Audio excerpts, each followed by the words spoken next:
Today, I really want to have this conversation because I've been listening to many different perspectives on the baby mama that had four children, and she was trying to make the father of the youngest child pay for all four. Now, that's something that some people found difficult to get the logic behind that. And I listened to several different podcasters and platform presenters. I listened to the lead attorney, Angry Man, and a few other people, and they had some very good insights to bring to the table on that conversation. But I wanted to come at it from a different perspective, which I don't believe I heard anyone thoroughly go into it from the way I'm looking at it. And what I'd like to do first is kind of like rewind the story, right? Because we're seeing it in the future where she already had four kids. But let's back the story up a little bit to where she only had one child. So she's dealing with a brother. They're hanging out, they're living their life together, enjoying life. And then she gets pregnant. A year later, they have the first child. And soon thereafter, like it happens in our community from time to time, the relationship doesn't last. They break up, they separate. And the brother, he's going his own way, doing his thing, living his life, moving on. And so have she. But the brother's coming around from time to time, dropping money off, dropping off some food, Pampers, whatever. The stuff generally a young child would need.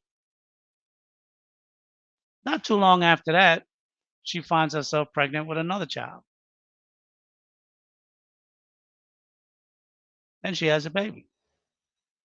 So the baby from the father from the first child, he still comes around.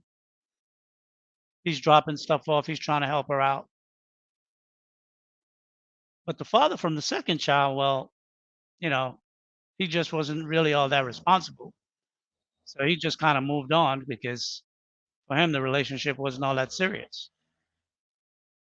But unfortunately, I guess she was trying to make something of it, and the relationship kind of like fell to the wayside.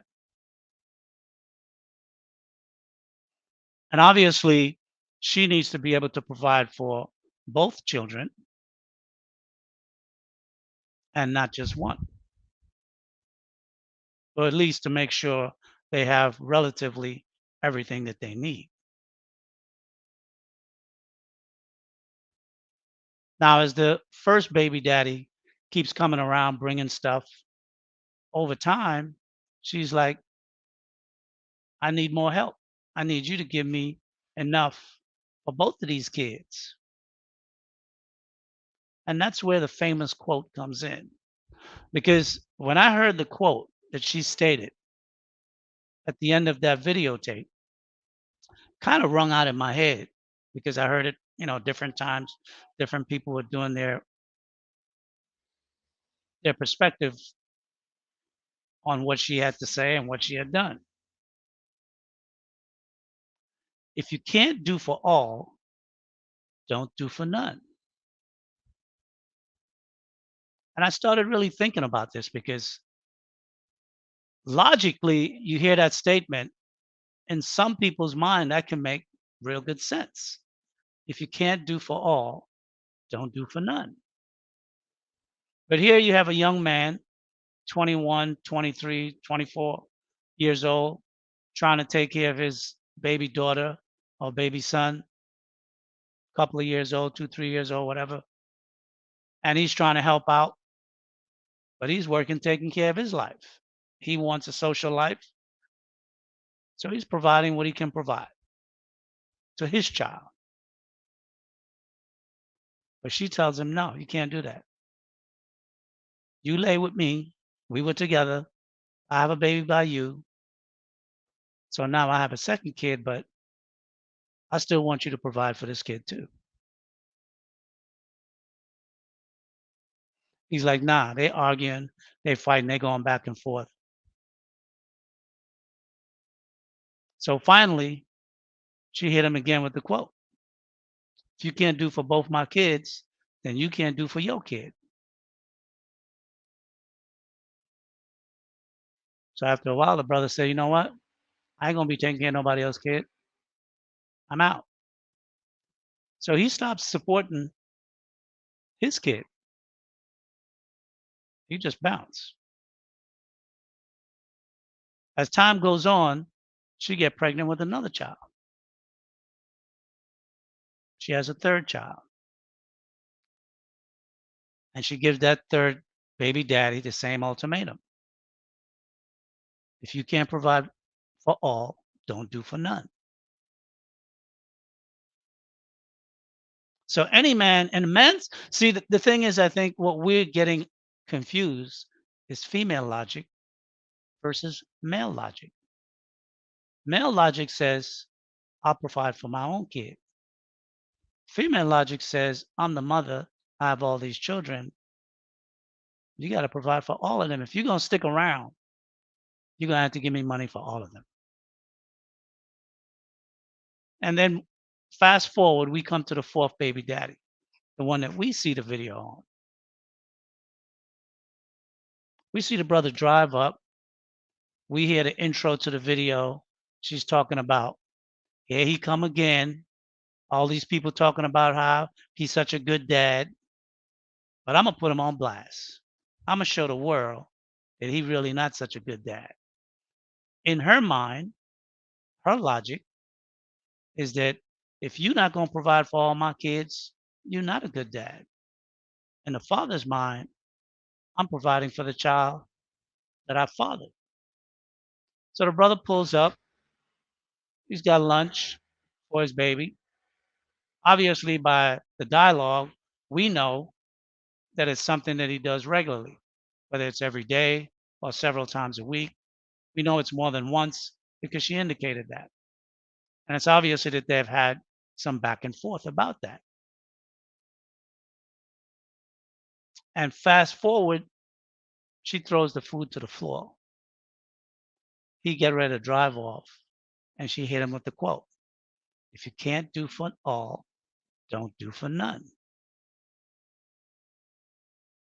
And any man in his logical mind would make the calculation that, fuck it then. I ain't gonna do for none. You know why? Let's look at this from a practical standpoint. His son has a birthday, summer, July, August. He come pick up his kid, takes him over, visit his family, have a little party, 3, 4, 5 years old, whatever. They buy him gifts, they buy him clothes, they buy him toys. He brings the kid back home. Now this kid got all this stuff. She pissed off. Kid can't play with his toys. Kid can't wear his clothes around the house because he gonna show off his other siblings, brothers and sisters. What does she do? She get pissed off. She curse him out. They start bickering. Summertime come. He wants to buy his kid some shorts, sneakers, hats, sunshades to look cool. You know how these little kids be looking like, little rappers at 3, 4 years old. So he's trying to make his kid look cool, and they're fighting, going back and forth. You can't do that. You're making your kid look better than the other kid. Back to school come. We all know what back to school is like. First week or two, everybody want to wear new stuff, new sneaks, new jeans, new t-shirt, new backpack. So he takes his kid out, takes him shopping, buy all this stuff for his kid, take it back home. What does she do? She takes the stuff back to the store, get the money or exchange, and buy for all the kids. From the man's perspective, he's looking at this and he's saying to himself, she got 4 kids. One of them are mine. If I spend $100, $75 go to other men's children, $25 go to my kid. If I spend $1,000, $750 go to another man's child or children, $250 go to my kid. And that continues to add up. So what did that tells him over time? That tells him that he as a man cannot give his kid an advantage in this world. You know why? Because baby mama logic says they must all be the same. Which means what? The father of the kid that is the biggest bum, your kid cannot be better than him. He can't wear better stuff. He can't look better. He can't eat better. He can't have nothing better than the son or daughter of the child of the father that is a bum. Which means, in her mind, equality in the family means all my children got to be bums. If one is a bum, they all got to be bums. That's her. That's her logic. Meaning, your child can't have an advantage. If you want to put your child in private school, it's gonna be a problem. You can't give your child an advantage. And what this whole baby mama, single mother lifestyle have led to, and they've created a whole mantra about it, right? They've created a whole mantra, deadbeat dads. But what we don't look at, and what that video gave us a paring eye into, was that this is a process. Deadbeat dads don't just become deadbeat dads from the start. Many brothers love their kids, want to give to their kids, want to give their children an advantage in life. But because the mother sleeps around and have children by many different men, all men are not the same. Men are of different quality, plain and simple. Men come from different stock. Men think different.